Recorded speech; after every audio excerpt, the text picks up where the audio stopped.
very insecure. I've been wanting to get some discipline in my body. So I thought one thing I could try and do was to go and get my arsehole waxed, which, extraordinary. The only guy I could find was this chap in a council estate in Finsbury Park. Terrifying, I can tell you. How are you?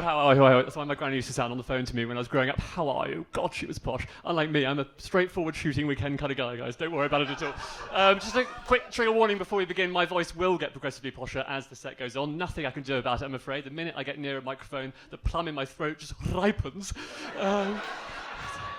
This is the voice of a man whose parents felt that the Queen, a bit nouveau riche.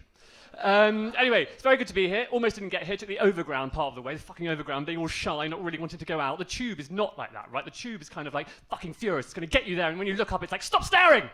You're going bald!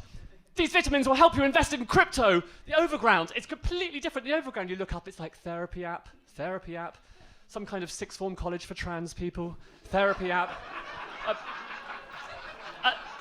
A little sign that just says, be kind. Of course I'm fucking kind.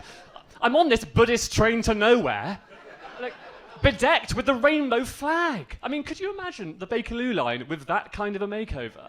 It would be like Reform UK having a float at London Pride. It would be so weird.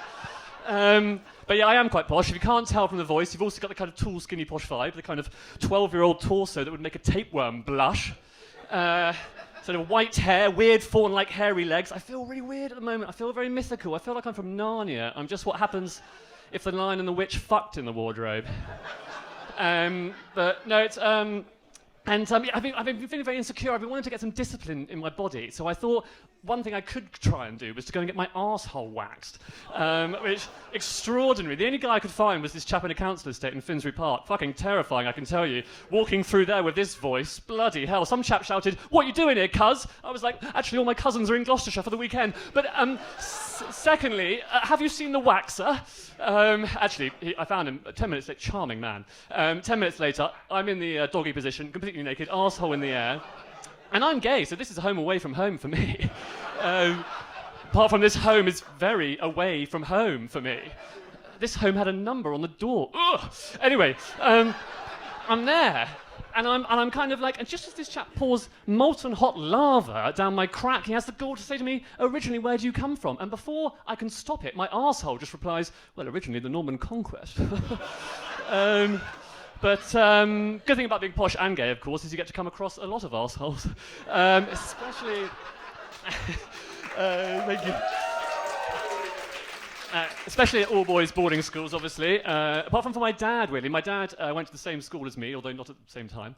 That'd be weird. And he brought a girl back. He managed to get a girl back to this all-boys boarding school. He got snitched on by a boy in the year above. And that boy's name, I shit you not, was Mark Thatcher. No jokes. It made the press at the time, like Tory tells truth. And it was bizarre. It was such a bizarre school. Like, we wore black ties in honour of Queen Victoria's death, and body cameras in honour of Prince Andrew's life.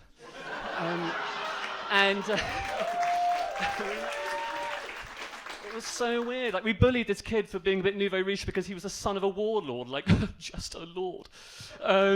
Anyway, guys, I recently moved. I moved from Clapham to Stoke Newington, which I feel is the kind of narrative arc of any gay coming-of-age drama, really, from kind of Homo erectus to Homo allotment. And I've been there for a while, and it's great because it's the middle classes at the height of their powers. The other day in Stoke Newington, I saw some people doing paddleboard yoga. I mean, literally, how unwell do you have to be to do two forms of wellness at the same time? And you don't, like, you don't want to become a wanker, but I promise you do within 5 minutes of moving to Stoke Newington. You really do. Like, you just find yourself down at your local kind of lesbian bakery called Yeast Infection, sipping a flat white, which incidentally is one of the positions in paddleboard yoga, if you know what I mean. Judging everybody. And it's great. The only problem with it is it's very far away from work for me. I work at the British Museum, obviously. Been there for a while.